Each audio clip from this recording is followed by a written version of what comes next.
अस्सलामुअलैकुम। बोलीज में कहते हैं आपको खुशामदीद। मैं हूं आपके साथ रमशा साजिद और मैं हूं सहर फातिमा। हेडलाइंस आप जान चुके हैं। बुलेटिन का बाकायदा आगाज करेंगे और आगाज में बात करेंगे शंघाई ताउन तंजीम इजलास के हवाले से, जिसमें शिरकत के लिए मुख्तलिफ ममालिक के सरबराहान की आमद का सिलसिला जारी है।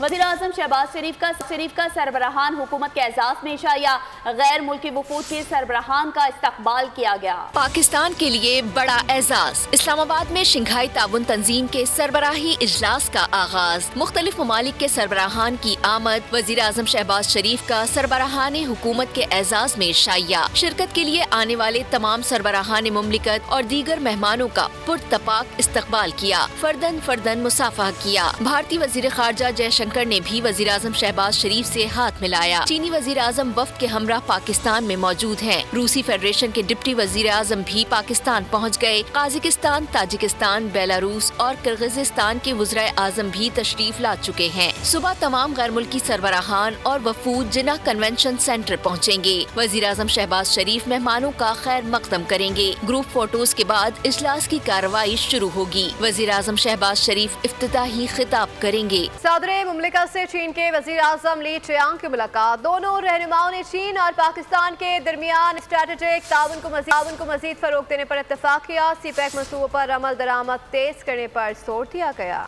चीन के वज़ीर आज़म का दौरा पाकिस्तान, बने ऐवान सदर के मेहमान। ली चियांग की सदर मुमलिकत आसिफ अली जरदारी से मुलाकात, मईशत, सरमायाकारी समेत मुख्तलिफ उमूर पर तबादला ख्याल किया गया। दोनों रहनुमाओं ने इलाकाई रवाबित समेत अहम शोबों में स्ट्रेटेजिक ताउन मजीद बढ़ाने के अज़्म का एआदा किया। सदर मुमलिकत ने कहा कि सीपैक और गवादर पोर्ट के जरिए चीन की इक्तिसादी तरक्की से भरपूर इस्तेफादा करने का वक्त आ गया। चीनी वज़ीर आज़म ने सीपैक के तहत तरक्याती मंसूबों पर पेशरफ्त तेज करने की जरूरत पर जोर दिया। पाकिस्तान की इलाकाई सालमियत, खुद मुख्तारी, खुशहाली की हिमायत जारी रखने के अज़्म का इजहार किया। बेलारूस के वज़ीर आज़म गोलोचेंको की army chief general Syed Asim Munir से मुलाकात हुई है। मुलाकात में दो तरफा सिक्योरिटी और दिफाई ताउन में वुसअत पर तबादला ख्याल किया गया। ISPR के मुताबिक सिपहसालार ने आलमी और इलाकाई उमूर पर बेलारूस के ताउन की तारीफ की। मुलाकात में दोनों मालिक के दरमियान फौजी शराकत दारी को मज़ीद मजबूत बनाने की ख्वाहिश का भी इजहार किया गया। बेलारूस के वज़ीर आज़म गोलोचेंको ने इलाकाई अमन इस्तेहकाम के फ़रोग में अहम किरदार अदा करने पर पाकिस्तान की मुसल्लह अफ़वाज की तारीफ की और दहशतगर्दी के खिलाफ जंग में उनकी पेशा वराना महारत और कुर्बानियों का एतराफ़ किया। और उम्मीद है कि पाकिस्तान में SCO सरबराही इजलास कामयाब होगा। वज़ीर ख़ारजा जयशंकर को भेजना भारत का अपना फैसला है। भारतीय वज़ीर आज़म में एतमाद होता तो वो खुद आते। चेयरमैन पाकिस्तान पीपल्स पार्टी बिलावल भुट्टो जरदारी का कहना है कि भारत ने सार्क प्लेटफॉर्म के लिए मुश्किलात पैदा कर रखी हैं। भारत में जो इजलास होना था उन्होंने उसे ऑनलाइन कर दिया। की जो इजलास, सरबराही इजलास इस वक्त पाकिस्तान में चल रहा है, ये तो बहुत ही अहमियत रखता है। इतने सारे ममालिक के जो वज़ीर आज़म हैं पाकिस्तान में मौजूद हैं और पाकिस्तान की क़ियादत में ये कॉन्फ्रेंस चल रहा है। मैंने ये फैसला किया था कि जब भारत शंघाई SCO की इजलास होस्ट कर रहे थे तो उनकी कॉन्फ्रेंस पे हमें बाज़ाब्ता खुद शिरकत हुआ था। एंड ये मकसद हमारा ये था कि जब हमारा कॉन्फ्रेंस हो तो हम भी ये कामयाबी हासिल करें कि तमाम ममालिक की अप्रोप्रिएट लेवल की रिप्रेजेंटेशन मौजूद हो। और उस हवाले से भी मैं समझता हूँ कि ये SCO मीटिंग कामयाबी की तरफ बढ़ता जा रहा है इंशाअल्लाह ताला। पाकिस्तान में शंघाई ताउन तंजीम के इजलास का इनेकाद तारीख साज इक़दाम है। वज़ीर आला पंजाब मरीम नवाज कहते हैं कि इजलास खित्ते की तरक्की और खुशहाली में अहम किरदार अदा करेगा। बाहिमी ताउन और दो तरफा तजारत को फ़रोग देने का एक सुनहरी मौका है। फ़ौरन पर मौसमियाती तब्दीली, मईशत, दहशतगर्दी और इंतहा पसंदी जैसे अहम मसाइल पर मुश्तरका हिकमत अमली अपनाने का मौका मिलेगा। नवाज शरीफ के विजन ने पाकिस्तान को आलमी तन्हाई से निकाल कर एक मजबूत सिफारती मकाम दिलाया। मुअस्सर डिप्लोमेसी के लिए वज़ीर आज़म शहबाज शरीफ ने अनथक मेहनत की। खराज तहसीन पेश करती हूँ। तो दूसरी जानिब स्विट्जरलैंड के सफीर आमिर शौकत का कहना है कि पाकिस्तान में एससीओ कॉन्फ्रेंस के देर पा नताइज बरामद होंगे, सरमायाकारी के बेहतरीन मौके मिलेंगे। ऑस्ट्रेलिया में पाकिस्तानी सफीर जाहिद हफीज चौधरी कहते हैं कि ये कॉन्फ्रेंस पाकिस्तान के रोशन मुस्तकबिल के लिए इंतहाई अहम है। यूएई में पाकिस्तानी सफीर फैसल नियाज तिरमिजी ने पाकिस्तान में इजलास को खुश आइन करार दिया। ये एक बहुत ही इम्पोर्टेंट फोरम है। तकरीबन दुनिया की आबादी का 40% जो है वो इस ये फोरम उसे रिप्रेजेंट करता है। इसमें इसका स्कोप बहुत इम्पोर्टेंट है। इसमें इकोनॉमिक इश्यूज पर बात होती है, ट्रेड इश्यूज पर बात होती है, एनवायरनमेंट पर बात होती है, एजुकेशन पर, कल्चर पर। इकोनॉमिक एक्टिविटी, कनेक्टिविटी, सिक्योरिटी को फ़रोग़ देना है। पाकिस्तान पहली दफ़ा एससीओ मेंबर ममालिक की समिट को होस्ट कर रहा है। तो पाकिस्तान के लिए बड़ी खुशाइन बात है कि इतने बड़े बड़े ममालिक के वज़ीर आज़म पाकिस्तान में जमा हो रहे हैं, जहाँ पे उनको बहुत ज़रूरी मौका मिलेगा कि किस तरह इस पूरे ख़ित्ते की इकॉनमीज़ को, लोगों को, कल्चर को बाहमी ताउन दिया जाए। तो ये पाकिस्तान के लिए बहुत बड़ी कामयाबी है कि इतने बड़ी तादाद में इतने ज़्यादा वज़ीर आज़म पाकिस्तान में जमा हो रहे हैं। इसके 10-12 तो मेंबर्स हैं। और अभी आपको बताएं कि पाकिस्तान की कामयाब सिफारतकारी चीनी वज़ीर आज़म समेत 10 ममालिक के वज़ीर आज़म शंघाई ताउन तंजीम के इजलास के सिलसिले इस्लामाबाद में मौजूद हैं। और मेहमानों की आमद पर ग्लोब चौक को किस तरह सजाया गया है, बिल्कुल किस तरह सजाया गया है बताने के लिए डिप्टी ब्यूरो चीफ बोल न्यूज़ इस्लामाबाद ग्लोब चौक में मौजूद हैं। मज़ीद तफसीलात उनसे जानते हैं। अली शेर आगाह कीजिएगा। बिल्कुल, इस वक्त मैं कॉन्स्टिट्यूशन एवेन्यू पे मौजूद हूँ और देखा जा सकता है कि पाकिस्तान के सदर आसिफ अली जरदारी, वज़ीर आज़म शहबाज शरीफ, चीनी सदर, चीनी वज़ीर आज़म, उनकी बड़ी बड़ी तस्वीर जो है वो ग्लोब चौक में लगाई गई हैं। ये इसको ग्लोब चौक कहा जाता है, जो कि फ़ॉरेन ऑफिस की तरफ जाने वाला अहम रास्ता है। इसके साथ साथ ये सफारती इलाका है, जिसको ये एक रास्ता जो है वो जाता है। यहाँ वज़ीर आज़म ली चियांग, वज़ीर आज़म शहबाज शरीफ, उनकी बड़ी बड़ी तस्वीर वीडियो की शक्ल में भी दिखाई जा रही हैं। पाकिस्तान और चीन की जो तरक्की है उसको भी दिखाया जा रहा है। और ग्लोब चौक जो है वो एक खूबसूरत मंजर पेश कर रहा है पाकिस्तान चीन की दोस्ती का भी। और ये तैयारियां जो हैं ये शंघाई ताउन तंजीम के सिलसिले में भी की गई हैं। जी ठीक है, डिप्टी ब्यूरो चीफ अली शेर हमें तफसीलन आगाह कर रहे थे, आपका बेहद शुक्रिया। और अभी आपको बताएं कि ताजिकिस्तान और पाकिस्तान में कोई फर्क नहीं है। एससीओ की मेज़बानी पाकिस्तान के लिए बड़ा एजाज़ है। दोनों मुल्कों के दरमियान टूरिज्म समेत मुतादिद शो में ताउन के लिए बेशुमार मौके मौजूद हैं। ये कहना था ताजिकिस्तान के वज़ीर आज़म काहिर रसूलज़ादा का बोल न्यूज़ के senior anchor person Adil Abbasi से होने वाली खुसूसी मुलाकात में। बिल्कुल, ताजिकिस्तान के वज़ीर आज़म का मज़ीद क्या कहना था, इस पर बात करने के लिए हमारे साथ मौजूद हैं senior anchor person Adil Abbasi. जी आदिल अब्बासी, बताइएगा ताजिक वज़ीर आज़म से किन मौज़ूआत पर बातचीत हुई है? जी, अब से कुछ देर पहले मेरी ताजिकिस्तान के प्राइम मिनिस्टर से मुलाकात हुई है और बहुत तफसीली उनके साथ मुलाकात हुई है। वो पाकिस्तान आकर बहुत खुश हैं, उन्होंने पाकिस्तानियों की बहुत तारीफ की है और उन्होंने ये कहा है कि पाकिस्तान आके मुझे ऐसा लग रहा है कि मैं अभी भी ताजिकिस्तान में ही हूँ। एक सवाल मैंने उनसे पूछा कि आपके नज़दीक इस एससीओ की क्या अहमियत है, पाकिस्तान जो इसको होस्ट कर रहा है, पाकिस्तान की इसमें क्या अहमियत है इसके होस्ट करने में। तो उस पर उन्होंने कहा कि ये एक बहुत खुशी की बात है, हमारे लिए एक एजाज़ की बात है कि एक और मुस्लिम मुल्क एससीओ का मेंबर है और इतने बड़े लेवल की कॉन्फ्रेंस को जो है वो अरेंज करा रहा है। तो मैं तमाम इंतजामात देखकर बहुत खुश हूँ। ये पूछा कि आप क्या समझते हैं कि पाकिस्तान और ताजिकिस्तान जो है इन दो मुल्कों में ट्रेड का पोटेंशियल क्या है, ट्रेड का वॉल्यूम क्या है। तो उस पर उन्होंने बहुत दिलचस्प जवाब दिया। उन्होंने कहा कि उनके नज़दीक जो पाकिस्तान की इंडस्ट्री है, टेक्सटाइल इंडस्ट्री, वो क्लास की इंडस्ट्री है। वो समझते हैं इसमें बहुत पोटेंशियल है जिसमें ताजिकिस्तान और पाकिस्तान मिलके काम कर सकते हैं। उन्होंने कहा टूरिज्म जो है वो नंबर 1 प्रायोरिटी है कि ताजिकिस्तान और पाकिस्तान का टूरिज्म साथ होना चाहिए। दोनों मुल्कों में वीज़ा की फैसिलिटी पाकिस्तान ने तो बहुत आसान कर दी है ताजिकिस्तान के लिए। उन्होंने कहा मेरी ख्वाहिश है मैं जाके वापस अपने फॉरेन मिनिस्टर से बात करके कहूँगा कि पाकिस्तान के लिए भी वीज़ा फैसिलिटी को आसान करें ताकि दोनों ममालिक के लोग एक दूसरे से मिलें, ताकि तिजारत भी हो सके और साथ में सयाहत भी। और रिलीजियस टूरिज्म का बहुत senior anchor person Adil Abbasi आगाह करे थे, आपका शुक्रिया। और नाजरीन, अब आपको बताएं कि इस्लामाबाद में शंघाई ताउन तंजीम की council of heads of government का 23वां इजलास हो रहा है। इजलास की सरबराही वज़ीर आज़म शहबाज शरीफ कर रहे हैं। और याद रहे कि दुनिया की 40% आबादी पर मुश्तमिल इस इत्तेहाद की बुनियाद कैसे रखी गई।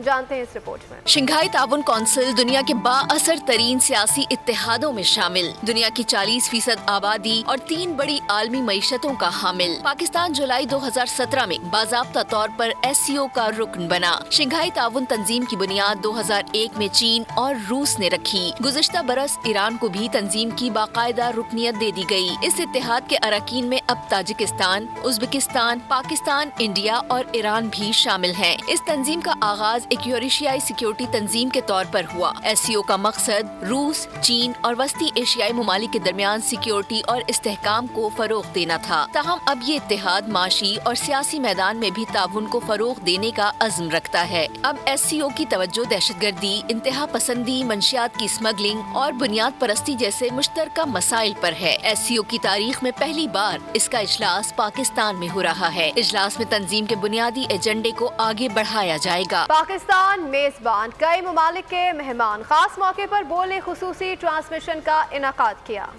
साबिक सफीर मलिहा लोधी, दिफाई तजियाकार हुमा बकाई समेत कई तजियाकारों ने कीमती इजहार राय किया। पाकिस्तान के लिए मौका जो है वो ये है मेजबानी के अलावा कि जो मुख्तलिफ नौ सरबराह या वज़ीर ख़ारजा या वाइस प्रेसिडेंट आ रहे हैं सिर्फ मुल्कों को रिप्रेजेंट करने के लिए, उनके साथ साइड लाइन पे जो मुलाकातें हैं उनमें पाकिस्तान एक्सप्लोर कर सकता है कि मुआशी ताउन कैसे बढ़ा सकता है, फारसी ताल्लुकात को कैसे स्ट्रेंथन कर सकता है। मैं समझती हूँ कि इसको सिर्फ पाकिस्तान इंडिया के तनाजुर में ना देखिए, इट इज मच लार्जर। वो पाकिस्तान नहीं तशरीफ लाएं, वो SCO के समिट में तशरीफ लाएं जो पाकिस्तान ज़राअत का शोबा है, IT का शोबा है, लाइफ स्टॉक का शोबा है, ये ऐसे शोबाजात हैं। और ख़ास करके अभी रिसेंटली बात होना शुरू हुई है कि अद्वियात के हवाले से जो है वो सेंट्रल एशिया के साथ पाकिस्तान अपनी तिजारत को जो है वो थोड़ा बेहतर कर सकता है। पियांग साहब जो आए हैं प्राइम मिनिस्टर चाइना के, उनकी आमद से जो 13 MOU साइन हुए हैं और जो एक मोमेंटम दोबारा मिला है CPEC-2 को, तो उस मोमेंटम की वजह से कनेक्टिविटी बढ़ेगी, वो दवाम देगा SCO कंट्रीज को भी। पाकिस्तान अपने इक़्तिसादी मसाइल का बाज़ाब्ता हल भी ढूंढ सकेगा और उसके साथ साथ शराकत दारी के जरिए बहुत सारे जो इस वक्त खित्ते के अंदर इलाकाई मसाइल हैं, बिलखसूस दहशतगर्दी और इसके साथ साथ ये कि हम बैनुल-अक़वामी माशी राहदारी के अंदर हिस्सेदारी कर सकें, तो उन तमाम चीज़ों के मौके फराहम होंगे। सरबराह JUI मौलाना फजलुर रहमान ने PP चेयरमैन बिलावल भुट्टो जरदारी से मुलाकात की है। मुलाकात में मुजव्वज़ा आईनी तरमीम पर बातचीत की गई। दोनों रहनुमाओं ने SCO का इनेकाद भी खुशाइन करार दे दिया। मुलाकात के बाद मीडिया से गुफ्तगू में शाजिया मरी ने कहा कि JUI और PP में सियासी ताल्लुकात अच्छे रहे हैं। मीटिंग में बर्फ पिघली है, चाहते हैं कि JUI और पीपल्स पार्टी मिलकर ड्राफ्ट पर मुत्तफिक हो। मुसव्विदा दीगर जमातों से भी शेयर करेंगे। कल PP चेयरमैन और मौलाना फजलुर रहमान के दरमियान दोबारा मुलाकात मुतवक्के है। मुलाकात अब तक बहुत ही खुशगवार माहौल में हुई है।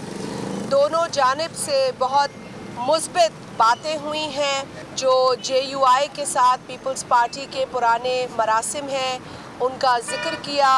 बिलावल साहब ने JUI के साथ पीपल्स पार्टी की जो तारीख़ है उस पर रोशनी डाली। अगर पाकिस्तान पीपल्स पार्टी और JUI कंसेंसस के नतीजे में कोई एक ड्राफ्ट मिलकर मुत्तफ़िका तौर पर उसको अग्री करे तो हम दीगर पॉलिटिकल स्टेक होल्डर्स के साथ उस ड्राफ्ट के ऊपर मज़ीद सपोर्ट ले सकते हैं। बर्फ़ इस मीटिंग में खासी पिघली है। मुलाकात मुतवक्का बिल्कुल है और कल भी आपको और नई खबरें मिल सकेंगी।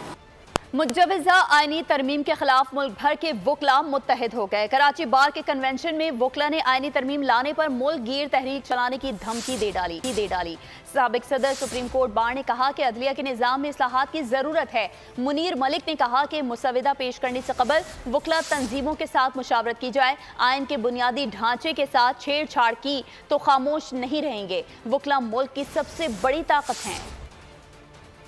बानी PTI का मेडिकल चेकअप किया गया। ENT स्पेशलिस्ट और मेडिकल स्पेशलिस्ट ने भी मुआयना किया। तहरीक इंसाफ के रहनुमा बैरिस्टर गौहर ने एक्स पर लिखा कि बानी चेयरमैन की सेहत अच्छी है। उन्होंने 1 घंटा कसरत भी की। उनकी मेडिकल रिपोर्ट जल्द मौसूल हो जाएगी।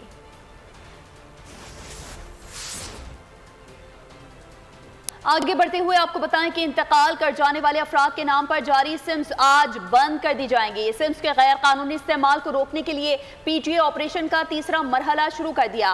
सिम्स की मुंतकली के लिए आज तक मोहलत दी गई थी। पीटीए के मुताबिक 2017 से पहले ज़ैदुल मियाद शनाख्ती कार्ड्स पर जारी सिम्स बंद की जा चुकी हैं। अब तक मंसूख शुदा या जाली शनाख्ती कार्ड्स पर जारी तकरीबन 70 ब्लॉक की गई हैं। और अब आपको बताएं कि टिकटॉक ने साल 2024 की दूसरी तिमाही के लिए कम्युनिटी गाइडलाइंस इन्फॉर्मेंस रिपोर्ट जारी कर दी है। पाकिस्तान में कम्युनिटी गाइडलाइंस की खिलाफ वर्जी पर 30.7 मिलियन वीडियोस प्लेटफॉर्म से हटाई गई हैं। टिकटॉक ने 144.4 मिलियन नामुनासिब वीडियोस को ऑटोमेशन के जरिए फौरी तौर पर हज़फ किया। पाकिस्तान में 99.5% वीडियोस सार्फिन की रिपोर्टिंग से पहले ही हटा दी गई।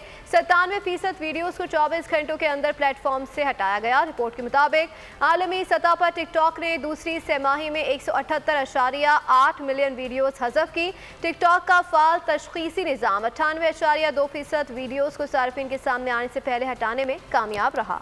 और अब खबर शामिल करेंगे खेल के मैदान से, जहां दूसरे टेस्ट मैच के पहले रोज खेल के अख्ताम पर पाकिस्तान ने 5 विकेटों पर 259 रन बना लिए। अब्दुल्ला शफीक 7, सऊद शकील 4 और कप्तान शान मसूद 3 रन बनाकर आउट हुए। करियर का पहला टेस्ट खेलने वाले कामरान गुलाम ने शानदार सेंचुरी बनाई। साइम अयूब 77 रन बनाकर आउट हुए। मोहम्मद रिजवान 37 और सलमान अली आगा 5 रन बनाकर क्रीज पर मौजूद हैं। मुल्तान टेस्ट के पहले दिन पाकिस्तान का मायूस कुन आगाज। 19 रन पर 2 खिलाड़ी पवेलियन लौट गए। अब्दुल्ला शफीक ने 7 और कप्तान शान मसूद ने 3 रन पर हिम्मत हारी। सीनियर्स के पीठ दिखाने पर कामरान गुलाम और साइम अयूब इंग्लिश बॉलर्स के सामने डट गए। दोनों ने तीसरी विकेट पर 149 रन बनाकर पाकिस्तान को मुश्किलात के भंवर से निकाला। कामरान गुलाम 118 और साइम अयूब ने 77 रन के साथ पाकिस्तान को इस्तेहकाम बख्शा। सऊद शकील का हिस्सा सिर्फ 4 रन का रहा। मोहम्मद रिजवान 37 और सलमान आगा 5 रन बनाकर क्रीज पर मौजूद हैं। ड्रेसिंग रूम में भारत से मुतालिक बातचीत पर पाबंदी आयद कर दी। हमेशा क्रिकेट मुकाबले में भारत किया जाता है, हमारे लिए हर टीम अहमियत की हामिल है। कप्तान मोहम्मद हारिस ने अपनी लाइन ऑफ एक्शन वाज़ेह कर दी। टारगेट सिर्फ इंडिया नहीं है, हमने पूरे टूर्नामेंट खेलने हैं, उसमें ओमान भी आता है और हमारा मैच यूएई के साथ भी है। इंडिया, तीनों टीम हमारे लिए इम्पोर्टेंट है और तीनों के खिलाफ हम एक ही प्रिपरेशन कर रहे हैं, कोई ख़ास प्रिपरेशन नहीं है। अलबत्ता प्लान्स डिफरेंट होंगे, डिफरेंट टीम्स है, लेकिन प्रिपरेशन एक ही है, एक ही कंडीशन के लिए प्रिपरेशन हो रही है और तीनों टीमों के लिए हो रही है। तो आप सबसे, पूरी कौम से दुआओं की दरख्वास्त है कि हम अपने टाइटल को डिफेंड कर सकें। और अभी आपको बताएं कि पाकिस्तान समेत दुनिया भर में आज सफ़ेद छड़ी का आलमी दिन मनाया गया। ये सिलसिला 1964 में सफ़ेद छड़ी को पहली मरतबा नाबीना अफराद की शनाख्त और उनके लिए बतौर सहारा मुंतखब करने से शुरू हुआ। उस दिन की मुनासबत से सरकारी और गैर सरकारी तंजीमों की जानिब से बसारत से महरूम अफराद से मुतालिक आगाही के लिए सेमिनार और रैलियों का एहतमाम किया गया। इस दिन की मुनासबत से ये कोशिश की जाती है कि बसारत से महरूम अफराद का सहारा बनकर जिम्मेदार और मुफीद शहरी भी बना जा सके। इसी के साथ खबरों से फिल वक्त इतना ही। मजीद खबरों और अपडेट्स के लिए विजिट कीजिए हमारी वेबसाइट bolnews.com और देखते रहिए बोल।